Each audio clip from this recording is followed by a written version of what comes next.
The attic fan kicked on at 2:17 a.m. That was my first clue.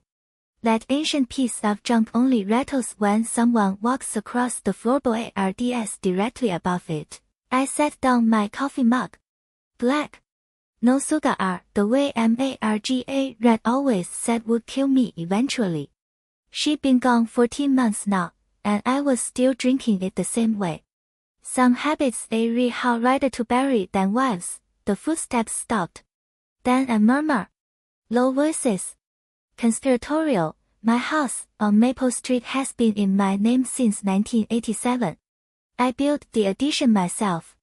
Framed every wall, hammered every nail.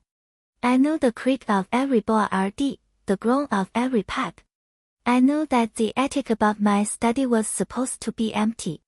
No one had been up there since we stored Marga Red's Christmas decorations 3 years ago. I killed the kitchen light and moved through the dark. My knees popped. Arthritis. The doctor said to take it easy, but I'd been taking it easy my whole life. That's a lie. I'd been taking it hard. Construction doesn't let you take it easy. Not if you want to get paid. The study door was cracked open. 3 inches. Maybe 4.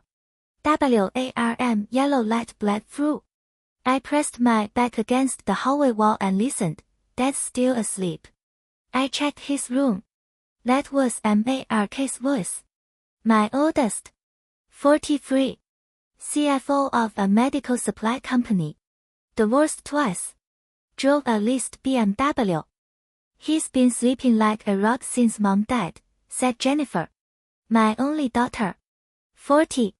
Stay-at-home mom with a house in the suburbs, a husband who traveled too much, and a credit card she maxed out twice a year. I gave him a melatonin gummy with his dinner. He's out cold. My blood went cold. The gummy. The peach-flavored one she insisted I try. Said it would help me rest.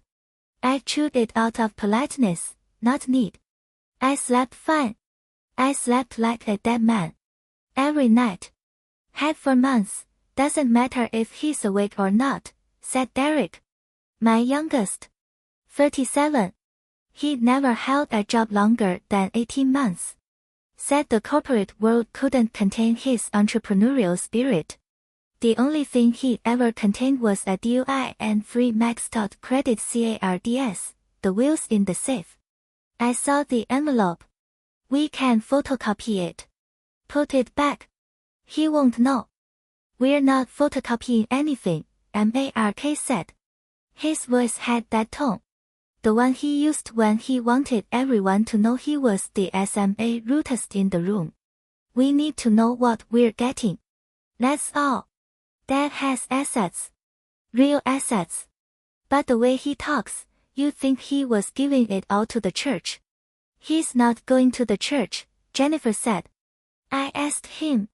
He said the church already has enough. Then who? Derek asked. He's got a brother in Florida, right, Uncle Paul. Paul has his own money. Own retirement. Dad's not giving it to him. I heard him tell Mom once. He said, and I quote, Paul can dig his own gold. I leaned against the wall. My hand found my chest. The SCAR, from the bypass surgery in 2015. I rubbed it. The skin was numb there. Had been for years, but the muscle underneath was humming. Tension, you guys are missing the point, Mark said. Paper rustled. I pictured him spreading documents on my oak desk. The one I built myself in '92. Solid mahogany. 600 pounds. The point isn't who gets what. The point is how much. 300 grand in savings, Derek said. I saw the statement when I was getting his mail last week. Plus the house. Zillow says 650, easy. Plus the life insurance policy Mom had. Payable to Dad. That's another 250. And the company stock. He's still got 20% of the construction firm. That's worth at least 700, if not more. My breath caught. The construction firm. Wolf Yu Sons. I'd sold 51% to my partner in 2016, but I'd kept 20%. The rest I'd given to Mark, to make him feel included. To make him feel like a son. He sold it 6 months later to buy a boat. A goddamn boat. 700, Jennifer whispered. That's more than we thought. That's not even the big piece, Mark said. The big piece is the farm, the 200 acres out by Old Mill Road. That's commercial now. Zoning changed last year. Developers have been sniffing around. Dad paid $350 for it in '99. It's probably worth $4 million. At least. The farm, Marga Red's father's farm, the one he'd given us as a wedding present. I kept it out of respect. Out of love. I never had the heart to sell it. Now my children were sitting in my study, at my desk, pressing my corks. $4 million, Derek said. He whistled low. Split 3 ways, that's $1.3 million, Jennifer said. Each. Plus everything else. Mark, what are we looking at? Silence. Then the crinkle of paper. Mark's voice, measured, almost bored. Total liquid and fixed assets, excluding the house and the farm, approximately $1.8 million. Add the house at $650, the farm at $4, and we're looking at $6.45. Roughly, Jennifer repeated, that's $2.15 each, Mark said. Before taxes. But estate tax is minimal with the current exemption. We'll each clear somewhere around $2 million. Give or take. $2 million. To each of them. My children. The ones I'd put through college. The ones I'd bailed out of debt. The ones I'd given CARs to. Down payments to. Second chances to. And they were sitting in my house, on a Tuesday night, with my dead wife's memory still thick in the air, dividing my bones. We need to get it in writing, Jennifer said. He could change his mind. He could leave it to some charity. He's been saying weird stuff lately. The other day he said he wanted to do something meaningful. Meaningful, Derek scoffed. What's more meaningful than taking care of your kids? Exactly, Jennifer said. We need to make sure. Mark, you're the executor. What can we do? My hand dropped from my chest. I stepped forward, the floorboard under my right foot, the one 2 feet from the doorframe, let out a groan like a dying animal. 3 inches of sound. A betrayal from the house I'd built. The voices stopped. Then Mark said, shit. Jennifer said, it's the house settling. Derek said, that wasn't settling. That was a footstep. Silence. 5 seconds. 10. I pushed the door open. The 3 of them were gathered around my desk. Mark stood behind it, in my chair. His hands were spread over a legal pad covered in figures. Jennifer was perched on the edge of the desk. Derek was leaning against the bookshelf. They all snapped to attention like soldiers caught sleeping on watch. Dad, Mark said. He smiled. The practiced smile. The one he used with clients. We didn't hear you. I stepped into the room. My feet were bare. My flannel robe hung loose. I looked at the legal pad. The numbers were there. All of them. The savings. The house. The farm, the stock. The life insurance. They'd already done the math. What's this? I asked. Nothing, Jennifer said. She reached for the pad. I was faster. I grabbed it first. My grip was still strong. 40 Rs of CA in 2x4s and bundles of shingles. Your fingers don't forget that. I read the numbers. Then I read them again. And then I looked at my 3 children. My legacy. My blood. We were just talking, Dad, Derek said. Hypotheticals. You know. Estate planning. Just in case. Just in case, I repeated. Mom's been gone a while, Jennifer said. We wanted to make sure. Make sure what? My voice was steady. Too steady. Like the calm before a storm I could feel building in my ribs. Make sure you get your shawry. Make sure you don't miss a dime. Dad, you're taking this wrong, Mark said. He came around the desk. Hands out. Placating. We were just being proactive. You have to understand. With Mom gone, we're the only ones left. We're your beneficiaries. It's natural to want to know. Natural, I said. The word tasted like rust. You drugged me. You. My own daughter. You put a sleeping pill in my food so you could come up here and count my money. Jennifer's face went pale. It was just melatonin, Daddy. I was trying to help you sleep.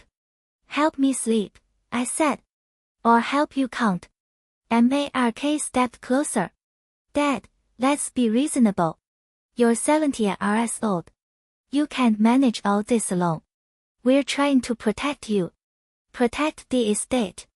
Protect everything Mom and you built. I looked at my hands. Calloused. Veined. Brown spots from years in the sun. These hands had built the addition. Had laid the foundation. Had framed the walls. Had dug the well. Had loved my wife through cancer. Had held her hand when she stopped breathing. I looked at Mark's hands. Soft. Manicured. He'd never held a hammer in his life. I want you out of my house, I said. Dad, out. All of you. Now.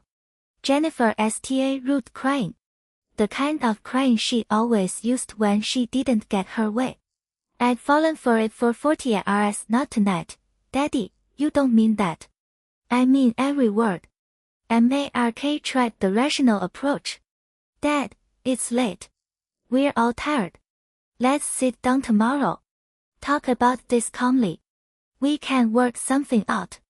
I didn't answer. I pointed at the door. My finger was shaking. But I wasn't as red. I was furious. Furious the way you only get when you've been betrayed by the people you gave everything to. They left. Mark first. Then Derek. Then Jennifer, still crying. She paused at the door. Daddy, I love you. You love my money, I said. She left. I stood in the study alone. The legal pad was still in my hand. The numbers blurring. I thought about Marga Red. I thought about the night she told me she was sick. I thought about the way she squeezed my hand and said, take care of them. Our kids. They're good kids. They'll need you. They weren't good kids. They were vultures. And I just figured that out. I sat down in my chair. The one Mark had been sitting in. The letter was WARM. I put my head in my hands. And then I did something I hadn't done since Marga Red died. I cried, but only for a minute. Because I'm not the kind of man who cries for long. I'm the kind of man who builds things. Who fixes things. And I just realized I had one hell of a fix to do. The next morning, I made one phone call. I called Richard Graham, the best estate attorney in 3 counties. He handled Marga Red's will. He handled my business. He was a friend. And friends, I learned, were more reliable than children. I said, Richard, I need to rewrite my entire estate. Today. He said, what's the emergency, George? I said, my children. The attic fan kicked on at 2:17 a.m.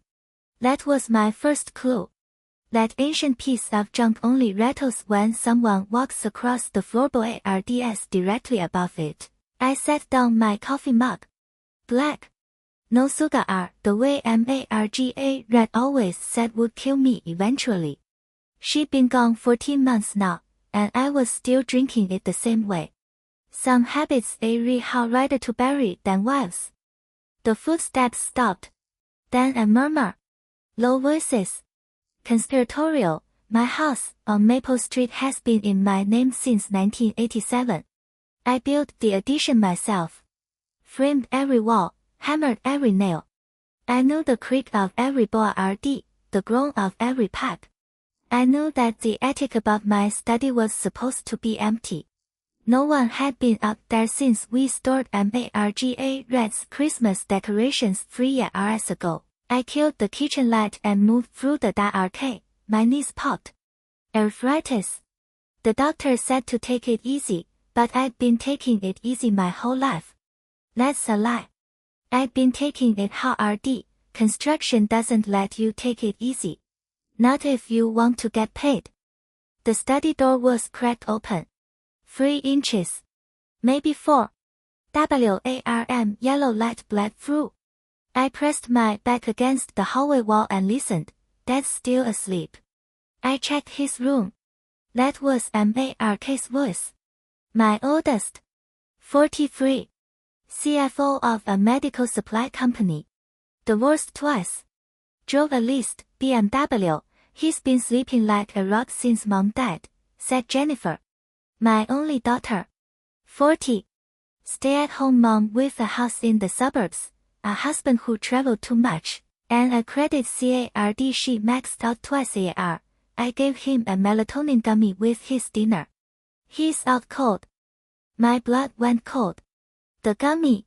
The peach-flavored one she insisted I try. Said it would help me rest. I chewed it out of politeness, not need. I slept fine. I slept like a dead man. Every night. Had for months. Doesn't matter if he's awake or not, said Derek. My youngest. 37.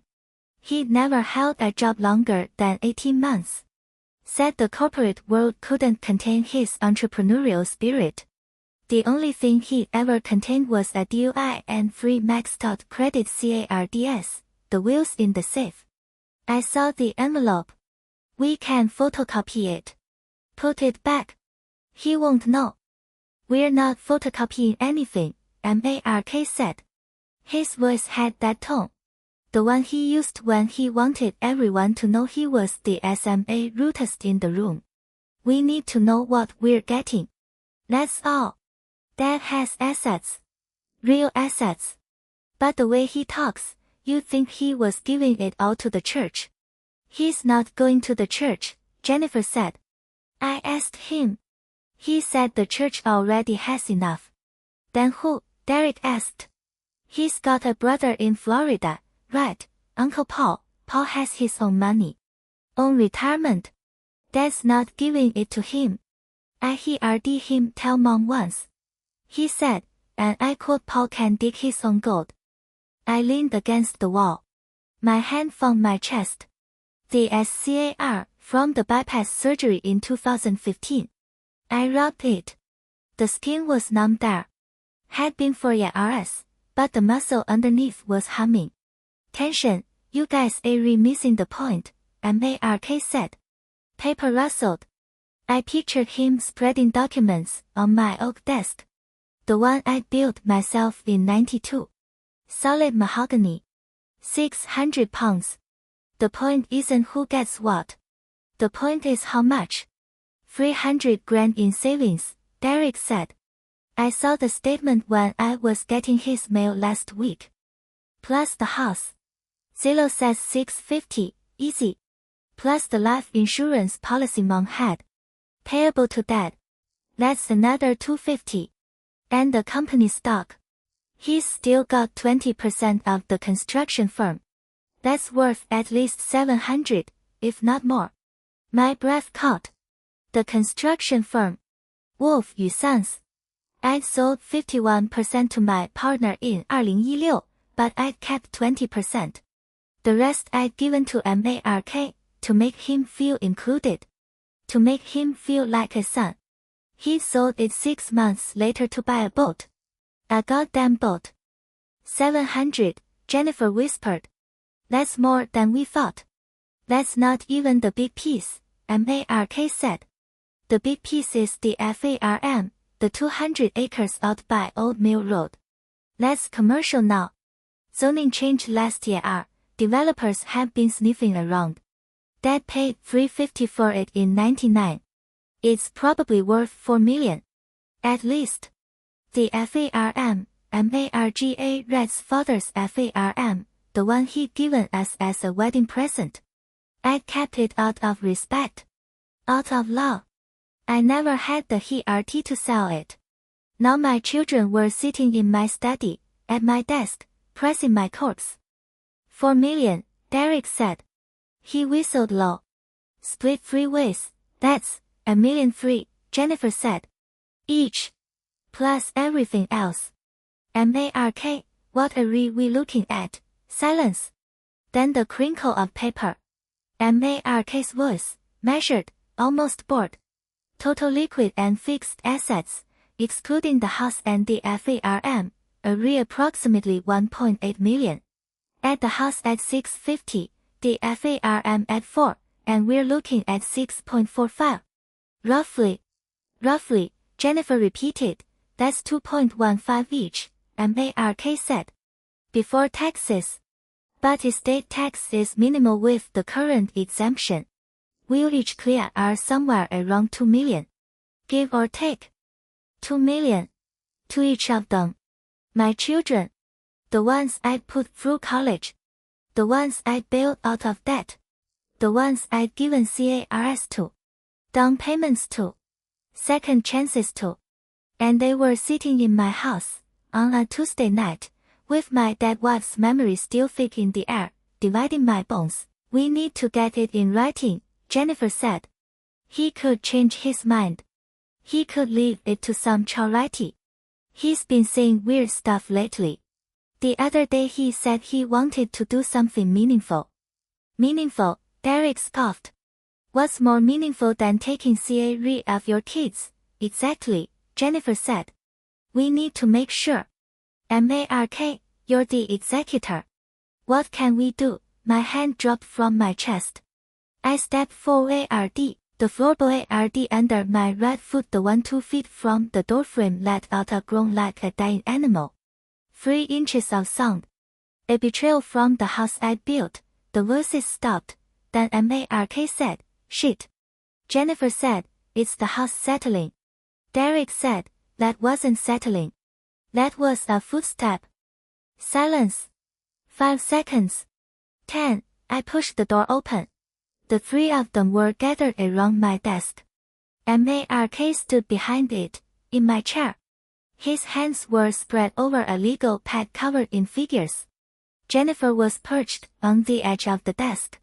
Derek was leaning against the bookshelf. They all snapped to attention like soldiers caught sleeping on watch. Dead, Mark said. He smiled. The practiced smile. The one he used with clients. We didn't hear you. I stepped into the room. My feet were bare. My flannel robe hung loose. I looked at the legal pad. The numbers were there. All of them. The savings. The house. The farm, the stock. The life insurance. They'd already done the math. What's this? I asked. Nothing, Jennifer said. She reached for the pad. I was faster. I grabbed it first. My grip was still strong. 40 Rs of CA in 2x4s and bundles of shingles. Your fingers don't forget that. I read the numbers. Then I read them again. And then I looked at my 3 children. My legacy. My blood. We were just talking, Dad, Derek said. Hypotheticals. You know. Estate planning. Just in case. Just in case, I repeated. Mom's been gone a while, Jennifer said. We wanted to make sure. Make sure what? My voice was steady. Too steady. Like the calm before a storm I could feel building in my ribs. Make sure you get your shari. Make sure you don't miss a dime. Dad, you're taking this wrong, Mark said. He came around the desk. Hands out. Placating. We were just being proactive. You have to understand. With Mom gone, we're the only ones left. We're your beneficiaries. It's natural to want to know. Natural, I said. The word tasted like rust. You drugged me. You. My own daughter. You put a sleeping pill in my food so you could come up here and count my money. Jennifer's face went pale. It was just melatonin, Daddy. I was trying to help you sleep. Help me sleep, I said. Or help you count. Mark stepped closer. Dad, let's be reasonable. You're 70 years old. You can't manage all this alone. We're trying to protect you. Protect the estate. Protect everything Mom and you built. I looked at my hands. Calloused. Veined. Brown spots from years in the sun. These hands had built the addition. Had laid the foundation. Had framed the walls. Had dug the well. Had loved my wife through cancer. Had held her hand when she stopped breathing. I looked at Mark's hands. Soft. Manicured. He'd never held a hammer in his life. I want you out of my house, I said. Dad, out. All of you. Now. Jennifer sta rude crying. The kind of crying she always used when she didn't get her way. I'd fallen for it for 40 years. Not tonight. Daddy, you don't mean that. I mean every word. Mark tried the rational approach. Dad, it's late. We're all tired. Let's sit down tomorrow. Talk about this calmly. We can work something out. I didn't answer. I pointed at the door. My finger was shaking. But I wasn't as red. I was furious. Furious the way you only get when you've been betrayed by the people you gave everything to. They laughed. Mark first. Then Derek. Then Jennifer, still crying. She paused at the door. Daddy, I love you. You love my money, I said. She laughed.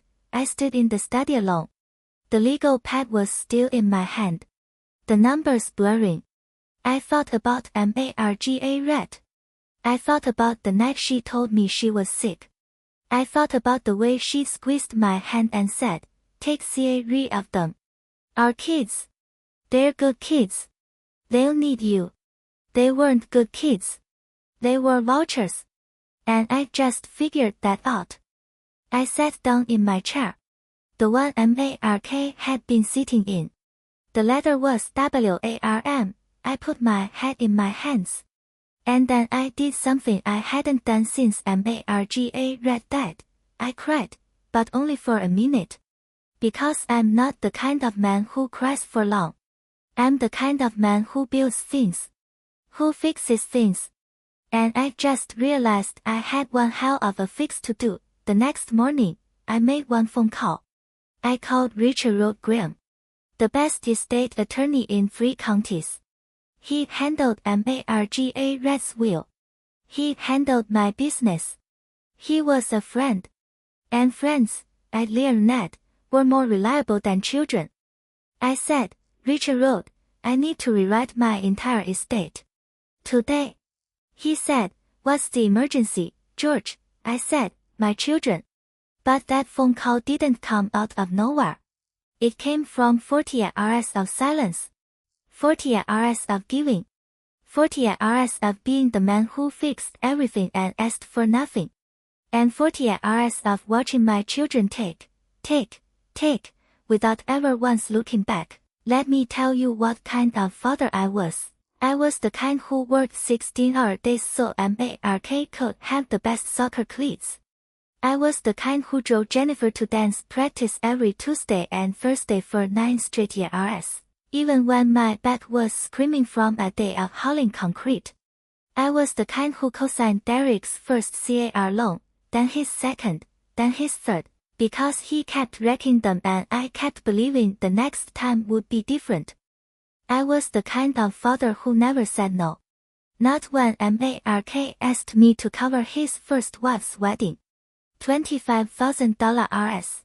I wrote the check without blinking. Not when Jennifer called at midnight, crying about the credit card that her husband had racked up. I paid it off. $12,000. I told her not to worry. I told her I loved her, not when Derek showed up at my door at 3 in the morning, drunk, crying, saying he'd lost his job again and needed a place to stay. I gave him my sparry bedroom. I let him stay 6 months. I didn't charge him rent. I didn't ask for anything. I just got him breakfast and told him tomorrow would be better. And I was the kind of father who never got a thank you. Mark stopped coming to Sunday dinners when Red got sick. He said he was busy with work. He was the CFO. He had spreadsheets. I understood. He had a life. He had a family. He didn't have time for a dying mother. Jennifer came. But she came with her phone glued to her hand. She sat at the table and scrolled through Instagram while Red tried to tell her about the treatments. She nodded and said aha and never looked up. When Red finally stopped talking, Jennifer kissed her cheek and left. She had a Pilates class. Derek didn't come at all. He said hospitals made him anxious. He said he couldn't handle the energy. He said he'd visit when Red was better. She never got better. I was the one who sat with her. I was the one who held the bucket when the chemo made her sick. I was the one who bathed her when she couldn't lift her arms. I was the one who held her hand at 4 in the morning when the pain was so bad she couldn't speak. I was the one who stayed, and when Red died, my children came to the funeral. They wore black. They cried. They stood in a row and accepted hugs from people they hadn't seen in years. They looked like a perfect family. They looked like grieving children. But they didn't stay. They didn't ask how I was doing. They didn't call the next week. They didn't show up to help me clean out her closet. They didn't bring food. They didn't sit with me in the silence. They just waited. They waited for me to die. So they could get what they thought they deserved. I know that now. I didn't know it then. I was too busy grieving. Too busy drowning in the silence of a house that used to hold laughter. Too busy trying to figure out how to COOK for one. How to sleep on one side of the bed. How to wake up every morning and remember that the love of my life was gone. And my children let me drown. They didn't visit. They didn't call. They sent texts. Thinking of you, Dad. Hope you're doing okay. Let me know if you need anything. Words. Empty words. Words that cost them nothing. I remember one night, about 6 months after Red passed. I was sitting in the kitchen, staring at the wall. I hadn't eaten in 2 days. I didn't have the energy. I just sat there, in the dark, listening to the refrigerator hum. My phone buzzed. It was Jennifer. I picked it up, hoping foolish old man that she was checking on me. It was a text. Hey Dad, quick question. Do you still have Mom's PRL necklace, the one from Grandma? I was thinking I should have it. Let me know. Love you. The necklace. Red's mother's PRLs, the ones she'd worn on our wedding day. The ones she'd planned to give to Jennifer on her own wedding day. But Jennifer had eloped to Vegas and didn't want anything traditional. The ones that were sitting in a jewelry box in Red's dresser, untouched for months. I didn't answer. I couldn't. My hands were shaking too much. She texted again an hour later. Dad, you there? I still didn't answer. I sat in the dark and cried. For Red. For myself. For the children I'd raised and the strangers they'd become. The next morning, I drove to Jennifer's house. I brought the PRLs. I handed them to her on her front porch. She took them and said, "Thanks, Dad." No hug. No how are you doing, just thanks. Like I was handing her a package from Amazon. I got back in my truck and drove home. I didn't cry that time. I was done crying. I thought about all the things I'd done for them. The mortgages I'd co-signed. The cars I bought. The college tuition I'd paid. The legal fees for Derek's DUI. The down payment for Mark's first house. The loan I gave Jennifer to start her Etsy business, which lasted 6 months before she got bored. I thought about how I'd never asked for anything back. Not once. I thought about how I'd told myself it was okay. They were my children. They were family. Family takes care of each other, but family doesn't drag each other. Family doesn't sneak into your house at night to count your money. Family doesn't stand over your desk and divide your life into genres like your stock portfolio. I started paying attention after that. I noticed things I'd ignored before. I noticed Mark only called when he needed something. A reference for a job. A signature on a loan. A favor. Always a favor. And when I gave it, he hung up. No conversation. No how's your day, just business. I noticed Jennifer only visited on holidays. And even then, she spent most of the time on her phone. She'd bring her kids, let them run wild through my house, and then leave them with me while she went shopping. She'd come back hours later, bags in hand, and say, "Thanks, Dad. You're the best." And then she'd leave. I noticed Derek never even pretended. He didn't call. He didn't visit. He just showed up when he needed money. And when I gave it to him, he promised to pay me back. He never did. Not once, and I let all of it happen. That's the part that's hard to admit. I let it happen. I let them treat me like an ATM. I let them ignore me when I was hurting. I let them use MARGA red stuff as an excuse to get what they wanted, while I sat alone in my house, surrounded by memories, drowning in silence. I was a fool. A blind, stupid fool. But the night I caught them in my study, something broke. Something I didn't even know was still alive. It was the part of me that still believed in them.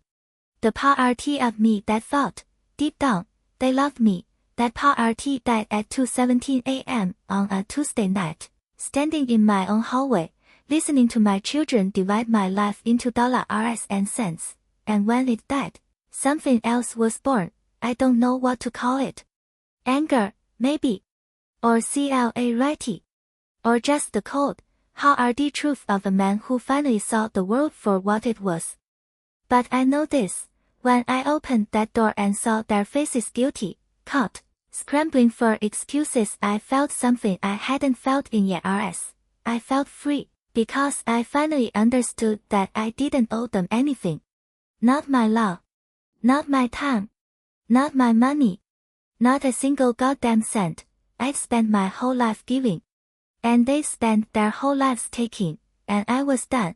So when I sat down in that chair, the one Mark had just been sitting in, and put my head in my hands and cried, it wasn't sadness. It wasn't grief. It was release. It was the last time I would ever cry over people who didn't deserve my tears. But the phone call came the next morning. Richard wrote Graham, the attorney. I told him everything. George, Richard Road said. You need to understand what you're asking. If we do this, there's no going back. Your children will get nothing. Nothing. You're okay with that? I thought about Mark's face when he told me he was selling the company stock I'd given him. I thought about Jennifer's voice on the phone, asking about the PRLS. I thought about Derek's hand out, always out, waiting for more. I'm okay with it, I said. I'm more than okay with it. I'm finally okay. Richard Road paused. You've been through a lot, George. You've been giving for a long time. I've seen it. Everyone's seen it. But you need to be sure. This isn't about punishing them. This is about you. What do you want? I thought about that question. What did I want? I wanted to feel like I mattered. Not because I had money. Not because I was useful. But because I was a person. A father. A human being, and I'd spent too long feeling like nothing. I want to do something meaningful, I said. Meaningful, Richard Road repeated. That's a good word. I want to build something that outlasts me. Something my children can touch. Something that matters. Richard Road was quiet for a long moment. Then he said, I know a way. And that's how the plan STA route. That's how I walked into Richard RD's office and signed away $6.45 million RS, not as an act of revenge. Not as a punishment, as an act of love, love for the kids I'd never meet. Love for the families who were fighting battles I couldn't imagine. Love for the people who would keep going, even when everything felt hopeless. Like I had. I signed the papers and felt the weight lift, and then I went home, sat in my empty house, and waited for my children to come. I knew they would. Vultures always circle. They just don't know when the CA case is going to bite back. The next 2 weeks were the quietest of my life. I didn't tell them what I was doing.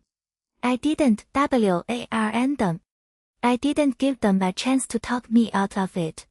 I just moved through the days like a ghost in my own house, going through the motions, waiting. Every morning, I woke up at 6. Same as always. I made coffee. Black. No sugar. I sat at the kitchen table and STA read out the window at the oak tree Marga Red had planted when we first moved in. It was massive now. 60 feet tall. She watered it with a little red watering can, back when we were young and everything felt possible. I thought about her while I drank my coffee. I thought about her laugh. Her hands. The way she hummed while she COO cat. The way she looked at me across the dinner table, even after 40 RS, like I was still the man she'd married. And then I thought about my children. Their faces that night. The numbers on the legal pad. The way they'd frozen when I opened the door. I put my coffee cup in the sink and got to work. First, I called the bank. CA Rose, the branch manager, picked up on the second ring. He'd known me since 2004. He helped me set up Marga Red's IRA. He helped me refinance the house after the housing crash. He was a good man. Professional. But he also had a soft spot for me. I knew that. CA Rose, I said. I need to move my accounts. All of them. I'm setting up a trust. George, are you sure? That's a lot of, I'm sure. You want to come in? We can. I can't come in. I need you to do it over the phone. I'll send you the documents. Silence. Then, okay, George. Whatever you need. That's what I loved about CA Rose. He didn't ask questions. He just did the work. I faxed him the trust documents from Richard RD's office. 3 hours later, my accounts were empty. Every penny. Every savings bond. Every CD. All moved to the trust. The money wasn't mine anymore. It belonged to the trust. And the trust belonged to Street Jude's. Next, I called Jerry Mitchell, the real estate agent who'd sold me the farm in '99. He was retired now, living in Florida, playing golf and complaining about the heat. But he still had his contacts. He still knew how to get things done. Jerry, I said. I need you to handle something for me. The farm, I'm putting it in a trust. George, that's a big piece of property. You sure you don't want to sell it? I could get you. I'm not selling it. I'm putting it in a trust. Who's the beneficiary? A hospital. Another silence. Longer this time. Then Jerry said, you know what, George, I always liked you. I never said it, but I always liked you. You built that farm with your own hands. Your father-in-law gave it to you as a gift, and you turned it into something. You didn't just sit on it. You worked it. You made it productive. I respect that. Thanks, Jerry. I'll get it done. You don't have to worry about a thing. I hung up and looked at the clock. 上午9点47分. The day was just STA routine. And I was already 2 steps ahead of my children. I made more calls. I called the life insurance company. I called the stock brokerage. I called the title company that held the deed to the house. I told each of them the same thing. I was transferring my assets to an irrevocable trust. I needed paperwork. I needed signatures. I needed everything done by Friday. Each call was the same. The person on the other end would pause. Asked if I was sure. Asked if I wanted to talk to a supervisor. Asked if I discussed this with my family, and each time, I said the same thing, I'm sure. I don't need to discuss it. Just do it. I was calm. Cold. Focused. That's the thing about being betrayed. It doesn't make you angry forever. Eventually, the anger burns out. And what's left is something lighter. Something sharper. Something that doesn't feel anything at all. That's where I was. That's where I stayed. By Wednesday, I had all the paperwork in order. I drove to Richard R.D.'s office and signed the final documents. The trust was official. Irrevocable. Incontestable. The lawyers had checked every clause. There were no loopholes. No escape hatches. No way for my children to undo what I'd done. Richard Road looked at me across his desk.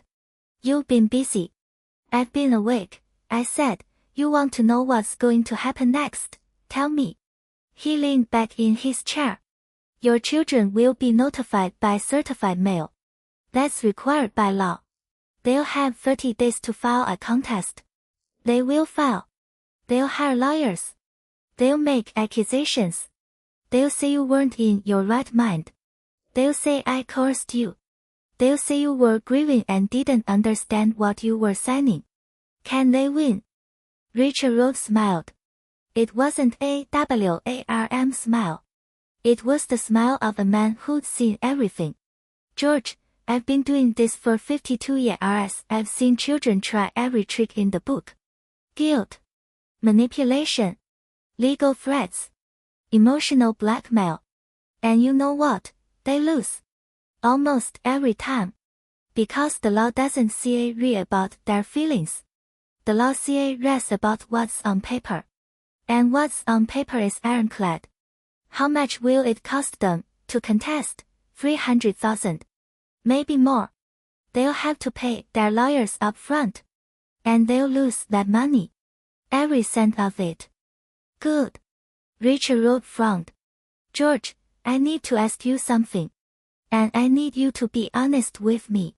Go ahead. Are you doing this to hurt them? I thought about the question. I thought about Mark's face. Jennifer's TRS, Derek's shrug. I thought about the RS of silence. The RS of taking. The RS of being invisible to the people who were supposed to love me most.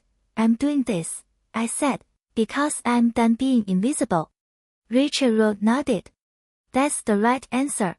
Revenge is temporary. But building something permanent. That lasts. I left his office and drove home. The streets were the same. The potholes. The stoplights. The billboards, but I felt different. Lighter. Like I'd been riding a backpack full of rocks for 40 hours, and I'd finally put it down. The phone rang that night. Mark, I let it go to voicemail, then Jennifer. Then Derek. Then Mark again. Then Mark and Jennifer together, calling from the same phone. I let them all go to voicemail. I didn't listen to the messages. I knew what they said. Dad, we need to talk. Dad, what's going on? Dad, you're scaring me. Dad, please call me back. I didn't call. I sat in my study and watched the sunset. The sky turned orange, then purple, then black. I thought about Marga red. I thought about the way she'd hold my hand at the end, when the pain was bad and she couldn't speak. She squeezed. 3 times. That was our signal. I love you. 3 squeezes. I squeezed back. 4 times. I love you too. We'd done that for 40 hours. 3 squeezes. 4 squeezes. It was our language. Our secret. I squeezed my own hand that night. 3 times. Then 4. And I whispered to the empty room, I love you, marga red. I'm sorry I couldn't make them better. I didn't sleep that night. I didn't even try. I just sat there, in the dark, watching the clock tick. At 6 a.m., the doorbell rang. I didn't get up. I knew who it was. The certified mail had been delivered. It would have been sent to all three of their addresses. They received it. They'd read it. They'd driven to my house in a panic. The doorbell rang again. And again. And then marksta root pounding. Dad! Open the door. We need to talk. I got up slowly. My knees cracked. My back ached. I took my time. I walked to the door and opened it. Mark was standing there, red-faced, holding the certified mail in his hand. Jennifer was behind him, crying. Derek was on the porch, pacing, running his hands through his hair. What the hell is this? Mark said. He thrust the envelope at me. What is this trust? It's exactly what it says, I said. Street Judes. You're giving everything to Street Judes. That's right. Jennifer pushed past Mark. Daddy, you can't do this. We're your children. We're your family. You can't just give everything away to strangers. They're not strangers, I said. They're sick kids. I don't see a re if they're sick.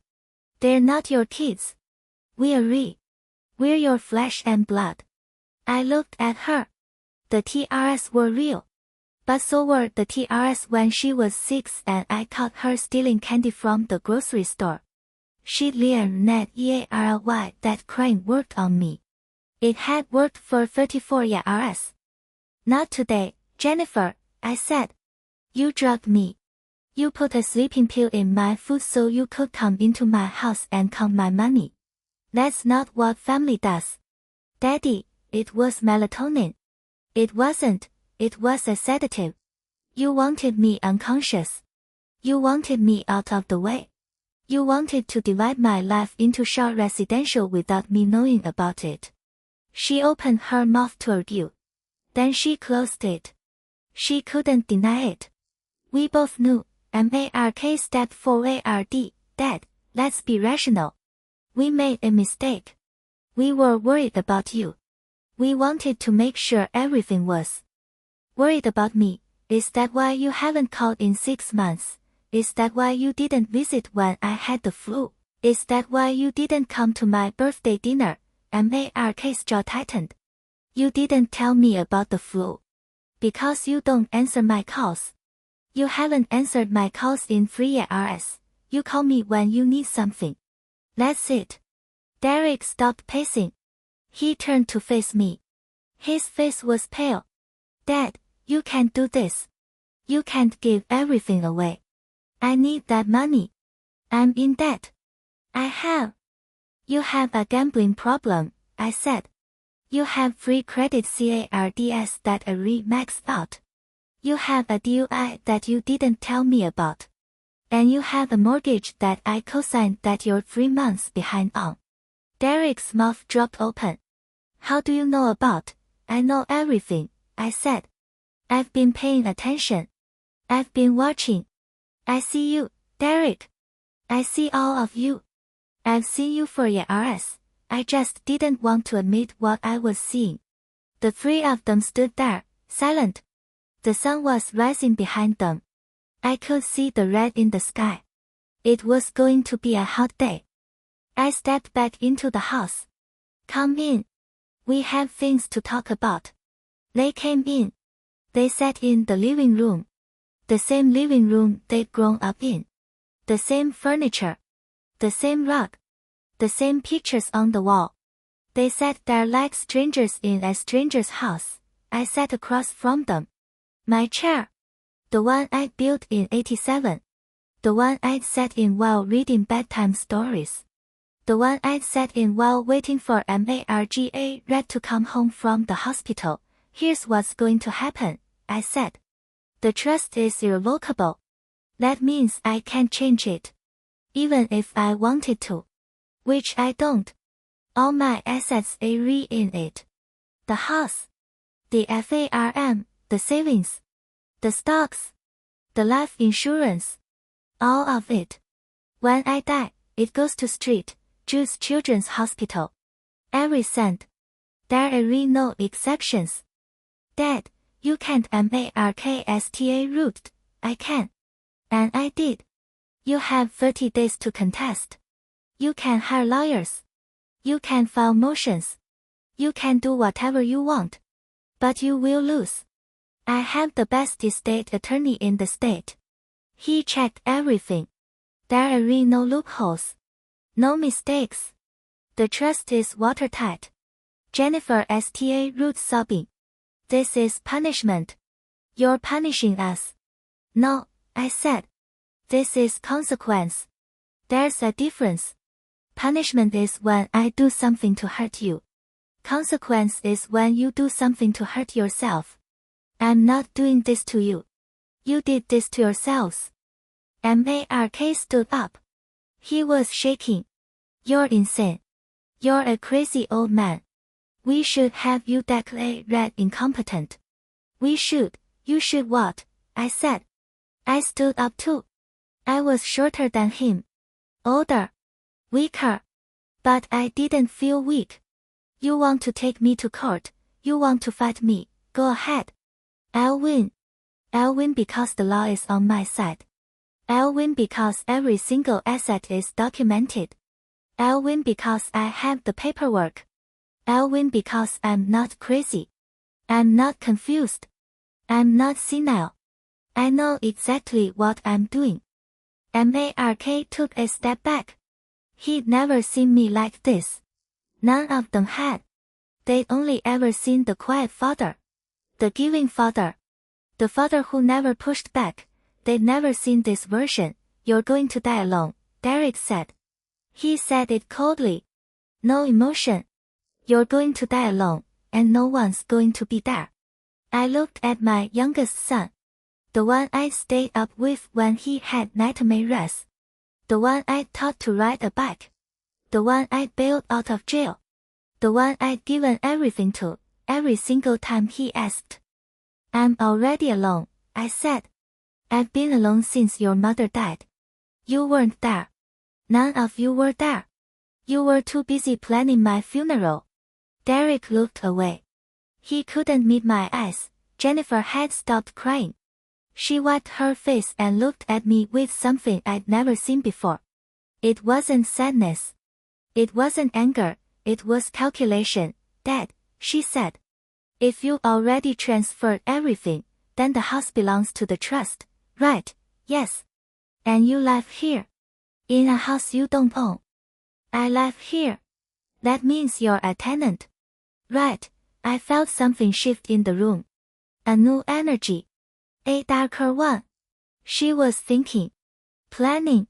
Just like in the study. Yes, I said. I'm a tenant. But I have a lease. Rent-free. For life. Jennifer's eyes narrowed. Who controls the trust? Richard wrote Graham. He's the trustee. So he could evict you. If he wanted to. Richard wrote had WA me about this. He said they'd look for angles. They'd look for ways to hurt me. They'd look for ways to punish me for punishing them. He could, I said. But he won't. How do you know? Because I trust him. And trust is something you've forgotten how to give. Jennifer stood up. She was calm now. Too calm. We'll see, Dad. We'll see. She walked to the door. Mark followed her. Derek stayed for a moment, looking at me. Dad, he said. I didn't mean what I said. About dying alone. Yes, you did, I said. You meant it.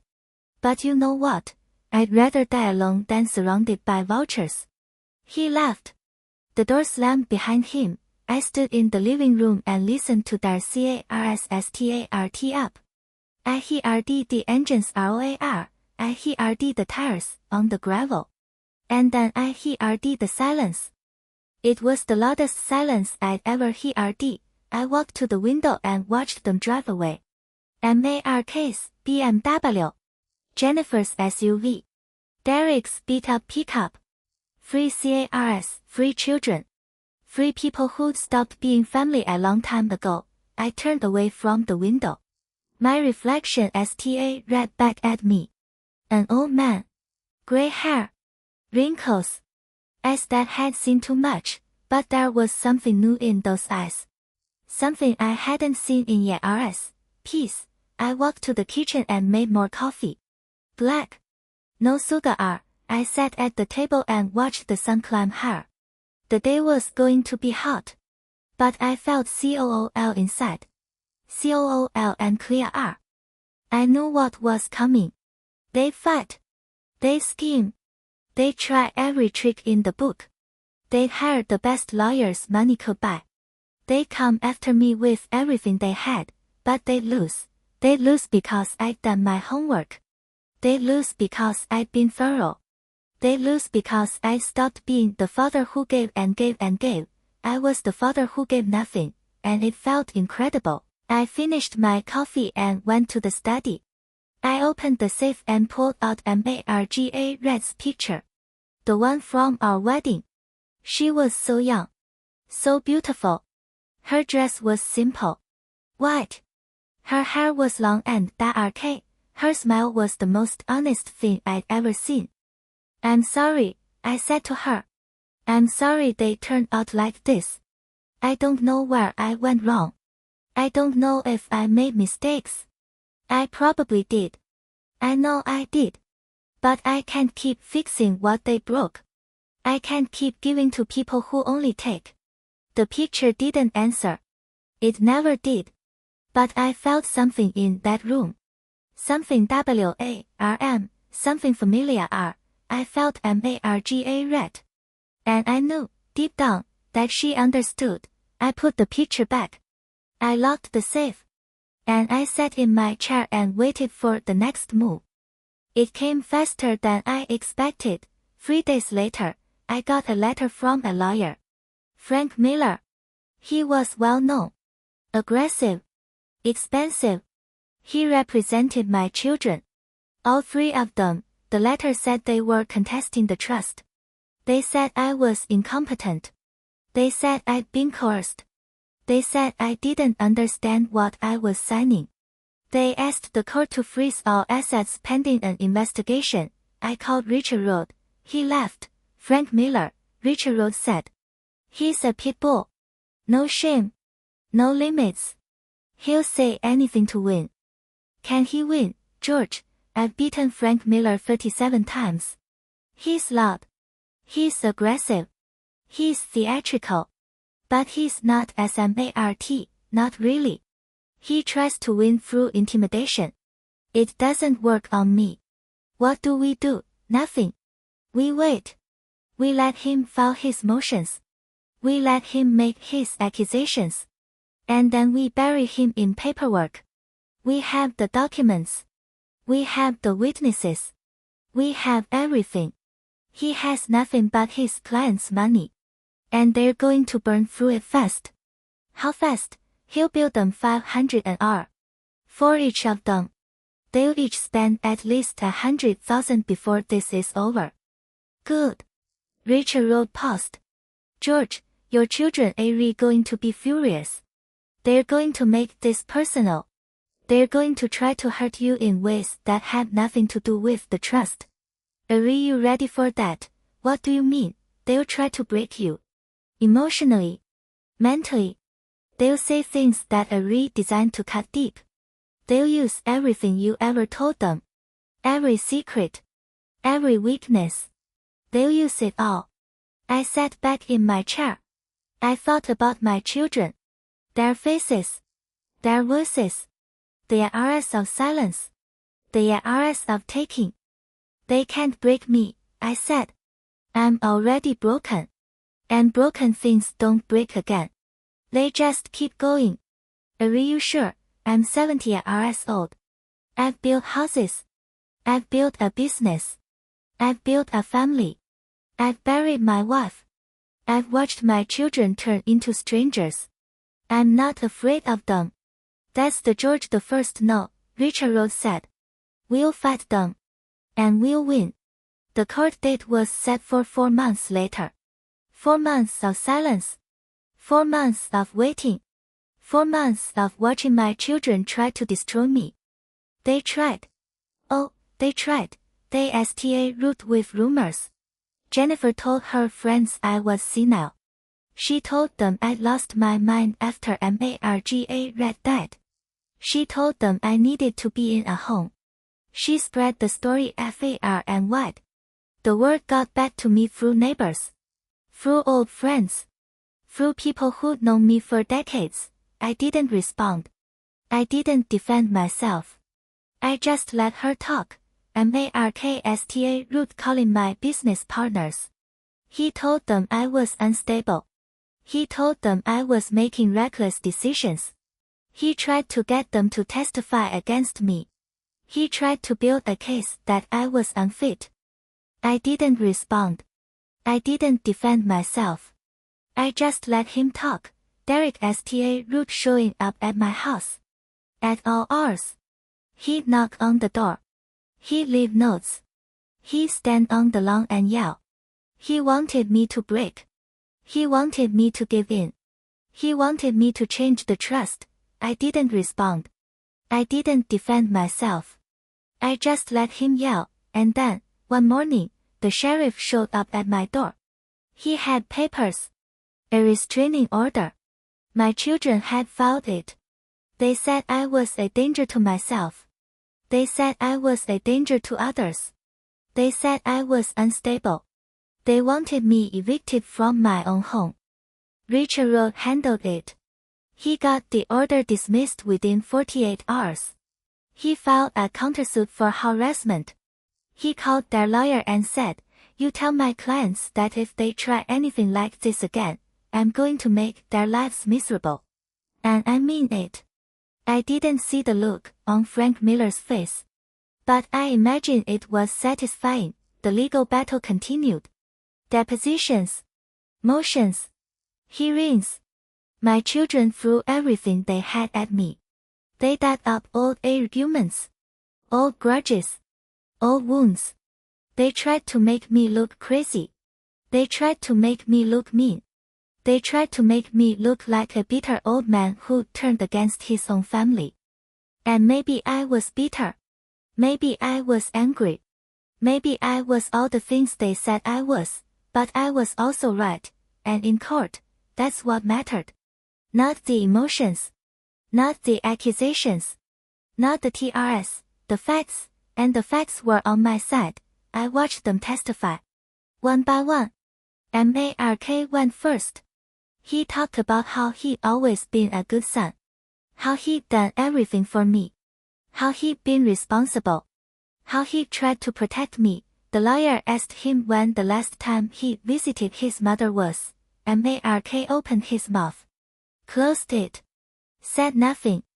The lawyer asked him when the last time he called his father was. Mark said, "I don't remember." The lawyer asked him why he sold the company stock I'd given him. Mark said, "It was my stock.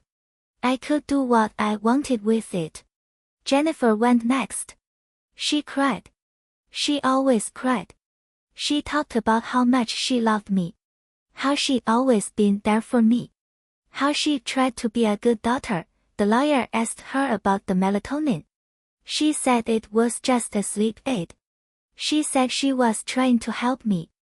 The lawyer asked her why she'd given it to me without telling me. She said she didn't want to bother me. The lawyer asked her if she'd ever paid me back for the credit card debt. She said, "That's not relevant." Derek went last. He was angry. He was always angry. He talked about how I'd never been there for him. How I'd always been cold. How I'd never understood him. The lawyer asked him how long he'd lived in my spare room. He said 6 months. The lawyer asked him if he'd ever paid rent. Derek said, "I was family. I didn't have to." The lawyer asked him if he'd ever paid me back for the deal I lawyer. He said, "It was just a favor." The lawyer asked him if he'd ever said thank you. He didn't answer, and then it was my turn. I walked to the witness stand. I sat down. I looked at my 3 children. They were sitting in the front row. Mark was looking at the floor. Jennifer was crying again. Derek was staring at me with pure hatred. I didn't look away. I read right back. The lawyer asked me why I'd created the trust. I told him the truth. I told him about the night I'd caught them.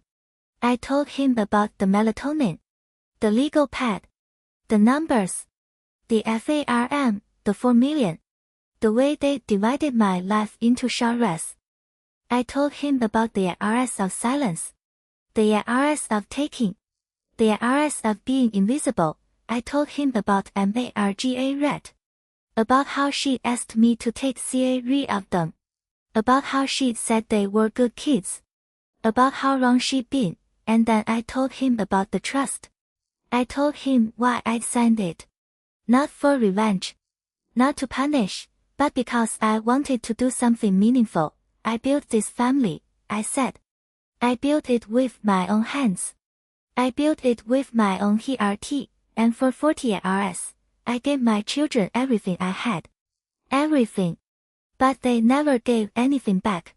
Not a phone call. Not a visit. Not even a thank you. And then I caught them in my study, dividing my estate like I was already dead. My voice cracked. Just a little. But I didn't stop. I don't hate them, I said. I'm not angry. I'm just done. I'm done giving to people who only take. I'm done being invisible. And if that makes me bitter, so be it. At least I'm finally seeing clear ROI. The courtroom was silent. Even the judge was quiet. I could feel the eyes of everyone in the room on me. The lawyers, the spectators, the bailiffs, and my children. My 3 children, staring at me like they'd never seen me before. The judge ruled in my favor. It took 10 minutes. He read the decision out loud. The trust was valid. The assets were properly transferred. My children had no grounds to contest. I will write nothing. Not a single $, not a single sorry. I heard Jennifer sob. I heard Mark slam his hand on the table. I heard Derek curse under his breath. I didn't look at them. I looked at the judge and said, "Thank you, Your Honor." Then I walked out of the courtroom. I walked past my children without saying a word. I walked out of the courthouse and into the sun. It was a beautiful day. The sky was blue. The birds were singing. The world was still turning, and for the first time in a long time, I felt like I was part of it. Not as a victim. Not as a giver. As a man who'd finally taken control of his own life. The courtroom doors swung shut behind me. I stood on the courthouse steps and felt the sun on my face. Warm, bright. The kind of day that made you forget there was ever any darkness. I didn't look back. I didn't want to see their faces. I'd seen enough. I walked to my truck. An old Ford F-150. 2006 rust on the fenders. A crack in the windshield. I could have bought a new one. Could have bought 10 new ones. But I didn't need a new truck. I needed a truck that worked. That's all I'd ever needed. I drove home. The streets were empty. It was a Wednesday afternoon. Most people were at work.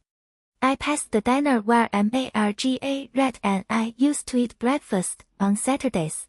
Past the hardware store where I'd bought my first hammer. Past the school where my children had learned to read and write and count. I didn't stop. I didn't slow down. I just drove. When I got home, the house was quiet. The same quiet it had been for 14 months. But now it felt different. Lighter. Like someone had opened a window and let the stale air out. I walked through the rooms. The living room. The kitchen. The study. The bedroom. I touched the walls. The woodwork. The door frames. I built all of it. Every nail. Every board, every piece of trim, and now it belonged to a trust. To a hospital. To children I'd never meet. I sat down in my chair and closed my eyes. I was tired. But it was a good tired. The kind of tired you feel after a long day's work. The kind of tired that meant you'd done something worthwhile. The phone rang. I didn't answer. I knew who it was. It rang again. And again. I let it ring, then the doorbell rang. I didn't get up. I knew who it was. They knocked. They pounded. They yelled. I sat in my chair and listened. They come to fight. To beg. To threaten. To cry. They come to try every emotional trick they'd ever used on me. I didn't open the door. After an hour, they left. I heard their carstart. I heard them drive away. I sat in the silence and waited for the next move. It came in the morning. I was drinking my coffee when I heard the car, not Mark's BMW. Not Jennifer's SUV. Not Derek's pickup. A different car, an Underdog sedan. It pulled into my driveway and stopped. Two men got out. Suits. Ties. Sunglasses. They walked to my door and knocked. I opened it. George Wolfe, the first man said. He held up a badge. Sheriff's Department. I'm Deputy Miller. This is Deputy H.A. Reese. We need to ask you some questions. I stepped aside. Come in. They came in. They stood in my living room. They didn't sit. They looked around. At the pictures. The furniture. The rug. The same rug my children had crawled on when they were babies. Mr. Wolfe, Deputy Miller said. We received a complaint. Your children filed it. They're claiming elder abuse. They're claiming financial exploitation. They're claiming you're being manipulated. I laughed. I couldn't help it. It just came out. I'm sorry, I said. I don't mean to be disrespectful. But my children are the ones who manipulated me. They drugged me. They tried to steal my estate. We're aware of the estate dispute, Deputy H.A. Reese said. That's a civil matter. This is different. Your children are claiming you're a danger to yourself. They're claiming you're not capable of making decisions. They're claiming you've been coerced by your attorney. I looked at them. Young man. 30. Maybe 35. They've seen a lot. But they hadn't seen everything. I'm 70 years old, I said. I have arthritis. I have a scar from bypass surgery. I have bad knees. But I'm not senile. I'm not incompetent. I'm not being manipulated. I know exactly what I'm doing. Deputy Miller pulled out a notebook. Can you tell me what happened, in your own words? I told them. Everything. The melatonin. The legal pad. The numbers. The FARM, the 4 million. The trust. The court case. The verdict. I told them about MARGA rat. About the IRS of silence. About the IRS of giving and never receiving. I told them about the night I caught them. When I finished, Deputy Miller closed his notebook. He looked at Deputy H.A. Reese. They exchanged a look. A look I couldn't quite read. Mr. Wolfe, Deputy Miller said. We're going to recommend no action. Your children have made allegations. But they have no evidence. You're coherent. You're rational. You're clear about your decisions. We don't see any basis for an elder abuse complaint. Thank you, I said. One more thing, Deputy H.A. Reese said. Your children also filed a complaint about the house. They're claiming you're an illegal occupant. They're claiming you're trespassing. It's a trust property, I said. I have a lease. Rent-free. For life. My attorney has all the documentation. We'll check with him. But for now, you're fine. You can stay. They left. I watched them drive away. The Underdog sedan disappeared right down the street. I went back to my coffee. It was cold. I didn't see a re. I drank it anyway. That afternoon, I called Richard Road. The sheriff came. I said, I know. They called me. I sent them the lease agreement. It's all above board. They're getting desperate. George, they're going to get a lot more desperate before this is over. Your children have burned through most of their savings on legal fees. Mark called me this morning. He tried to negotiate. Negotiate what? He wanted to offer you a deal. If you pull the farm out of the trust, he'd drop the contest. He'd let you keep the house. He'd even give you some money for living expenses. What did you tell him? I told him the trust is irrevocable. There's nothing to negotiate. He screamed at me for 5 minutes. Then he hung up. I smiled. It was a small smile. But it was real. Richard Road, I said. What happens next? They'll keep fighting. They'll keep spending. They'll keep trying to find a way to break the trust. But they won't. It's watertight. And eventually, they'll run out of money.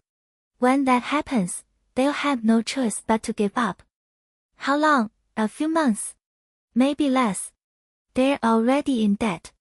Mark's been borrowing money from his friends. Jennifer's credit cards maxed out. Derek's gambling is out of control. They're circling the drain. And when they give up, then the trust stands. You live in the house until you die. When you pass, everything goes to Street Jude's. Your children get nothing. They'll have to figure out their own lives. I thought about that. My children. My flesh and blood. They spend their whole lives relying on me. On my money. On my safety net. And now the net was gone. They'll have to work, I said. Like everyone else. They will. Or they won't. But either way, it won't be your problem. I hung up. I sat in my chair and looked at the wall. The wall I'd built. The wall I'd painted. The wall that had seen 40 years of my life, and I felt something I hadn't felt in a long, long time, hope. The weeks passed. My children stopped calling. Stopped visiting. Stopped filing complaints. The legal battle was over. They lost. The trust was final. Irrevocable. Unbreakable. I lived my life. Quiet. Simple. I drank my coffee. I watched the news. I went to the grocery store. I talked to my neighbors. I sat in my garden and watched the flowers grow. I was alone. But I wasn't lonely. There's a difference. Lonely is when you miss people who aren't there. Alone is when you're content with yourself. I was alone. And I was content. Then, on a Tuesday morning, the news came. I was in the kitchen. Making coffee. The phone rang. I answered it. It was Richard Road. George, he said. You need to come to my office. We have a situation. What kind of situation? It's Mark. He's been arrested. I didn't say anything. I just stood there, the phone in my hand, the coffee machine hissing in the background. George, are you there? I'm here. What happened? Richard's voice was calm. Professional. But I could hear something underneath. Something like satisfaction. Mark was arrested last night. He was driving under the influence. Hit a parked car, tried to flee the scene. He's in county jail. They're holding him on bond. How much? 50,000. He's called Jennifer. He's called Derek. Neither of them can help him. They're both broke. They're both in debt. They don't have the money. What does that have to do with me, George? He's asking you to pay his bond. He's asking you to help him. He says he'll do anything. He says he'll apologize. He says he'll be a better son. I set down my coffee. I looked at the wall. The same wall I'd looked at for 40 years. Richard Road, I said. I can't pay his bond. I don't have any money. I gave it all away. You know that. I know. I just wanted to tell you before he calls. Because he's going to call. He's going to beg. He's going to cry. He's going to say everything he should have said years ago. When is he going to call? Any minute. I sat down at the kitchen table. I waited. The phone didn't ring. The coffee got cold. The sun rose higher in the sky, and then, at 9:47 a.m., the phone rang. I let it ring once. Twice. 3 times. Then I answered, Dad, Mark's voice. Desperate. Cracked. He was crying. I'd never heard him cry. Dad, please. You have to help me. I'm in jail. I need bail. I need Mark, I said. I can help you. What, Dad, please. I'm begging you. I'll do anything. I'll be a better son. I can't, I said. I don't have any money. I gave it all away. You know that. You were in court. You heard the verdict. There's nothing left. You have the house. You could borrow against the house is in the trust. I can't borrow against it. I don't even own it. I'm a tenant. Dad, please. Please. I'm your son. You can't just leave me here. I closed my eyes. I thought about the night in the study. The legal pad. The numbers. The way he stood behind my desk and divided my life into genres. Mark, I said. Do you remember what you said that night? When I caught you, you said I was overreacting. You said it was natural. You said I should be reasonable. That was different. No, I said. It wasn't different. It was exactly the same. You were taking what wasn't yours. And now you want me to give you something I don't have. I can't, Mark, I won't. He root screaming. Cursing. Calling me names. I held the phone away from my ear. When he stopped, I brought it back. Are you done? You're dead to me, he said. You hear me, Dad? I'm going to tell everyone what you did. You're going to what? Tell people I gave all my money to a children's hospital. Tell people I refused to bail out my son who got a DUI. Tell people I finally stopped being a doormat. Go ahead, Mark, tell everyone. I don't see. He was silent. For a moment, I thought he hung up. I've got nothing, he said. I've got nothing. I heard the click. He was gone. I set the phone down. I looked at my hand. It was steady. No shaking. No trembling. I was proud of myself. For the first time in years, I was proud. The next few months were quiet. Mark was released. On his own recognizance, the judge took pity on him, I guess. He lost his job. Couldn't hold it together. Drove drunk again. Lost his license. Jennifer filed for bankruptcy. Her husband left her. She moved back to the suburbs, into a smaller house, with a smaller car, and a smaller life. Derek's gambling got worse. He lost the house I'd co-signed for. He moved into a cheap apartment on the south side of town. He was working at a gas station. Minimum wage. He called me once. He wanted a loan. I said no. He didn't call back. I stayed in my house. The house I'd built. The house I'd given away. I drank my coffee. I watched the news. I went to the grocery store. I sat in my garden, and then, one day, I got a letter. It was from St. Jude's Children's Hospital. A thank you note. They received the first distribution from the trust. They wrote to tell me what it was used for. New equipment. A new wing. Research. They talked about the children they helped. They mentioned names. Stories. Faces. They said I'd made a difference. I read the letter 3 times. Then I put it in the drawer with Red's picture. I didn't cry. I just smiled. I've spent my whole life building things. houses, businesses, a family. And I watched most of them fall apart, but this one was different. This was something that would outlast me. Something that mattered. I was 70 years old. I had arthritis. I had a scar from bypass surgery. I had bad knees. I was alone, but I wasn't empty. I walked to the window and looked out at the oak tree. Marga red's tree. It was getting bigger every year, stronger, deeper roots. I thought about my children. Mark, Jennifer, Derek. I thought about the years I'd spent giving. The years I'd spent hoping they'd turn out differently. The years I'd spent believing in them. I didn't hate them. I couldn't. They were my children. They were my blood. But they weren't my responsibility anymore. Not in the way they used to be. They made their choices. And I made mine. I looked at the tree. I thought about Marga red. I thought about all the things she'd said before she died.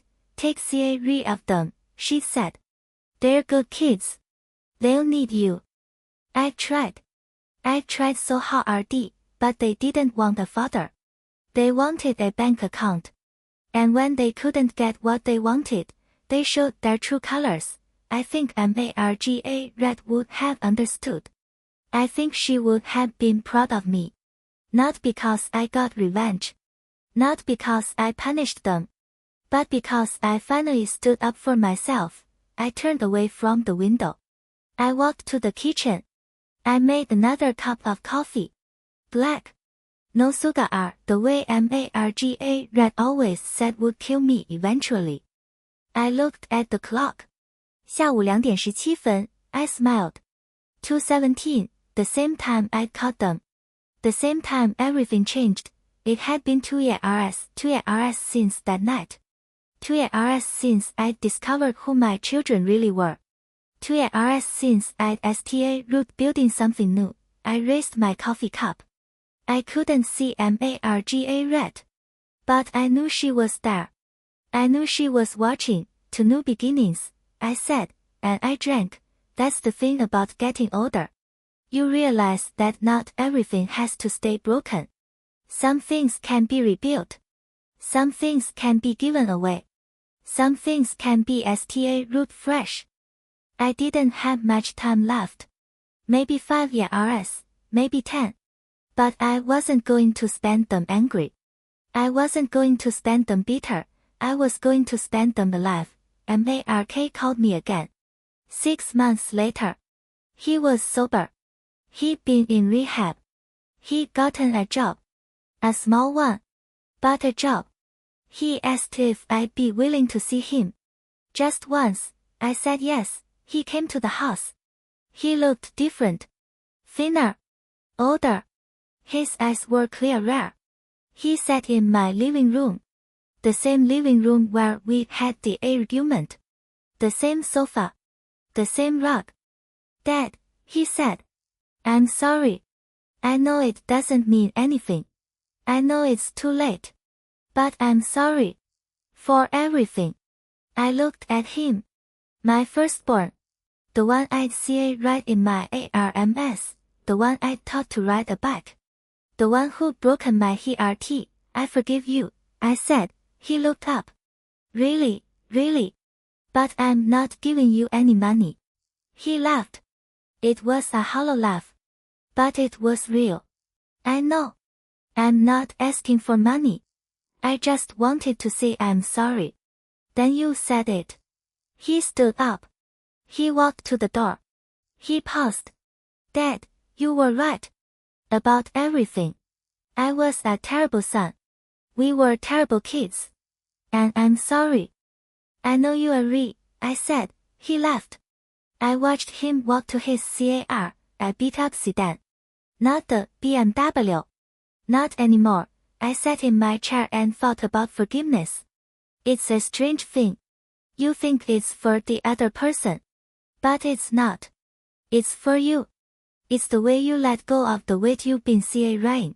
I've been carrying that weight for 2 years, and now it was gone. I went to the kitchen. Make coffee. Black. No sugar. I raised my cup to the window. To the tree. To Marga red. Still here, I said. Still building. And I smiled. A real smile. The kind I hadn't worn in years. I was 72 years old. I was alone. I had arthritis. I had ASCAR. I had bad knees, but I had my dignity. I had my peace. I had my life, and that was more than enough. The legal action had left my children with nothing. But it had left me with everything, everything that mattered. You see, folks, family is supposed to be everything. But sometimes family is just a word people use to take advantage of you. A word people hide behind when they want something. My children taught me that lesson. It was a hard lesson. The hardest I ever learned. But I learned it, and now, sitting in this quiet house, looking at this old oak tree, I can finally say it was worth it, because the things you give away, the things you really give away, the ones that cost you something, those are really the things that last. I gave my money away. I gave it to kids who needed it. Kids who didn't even know my name.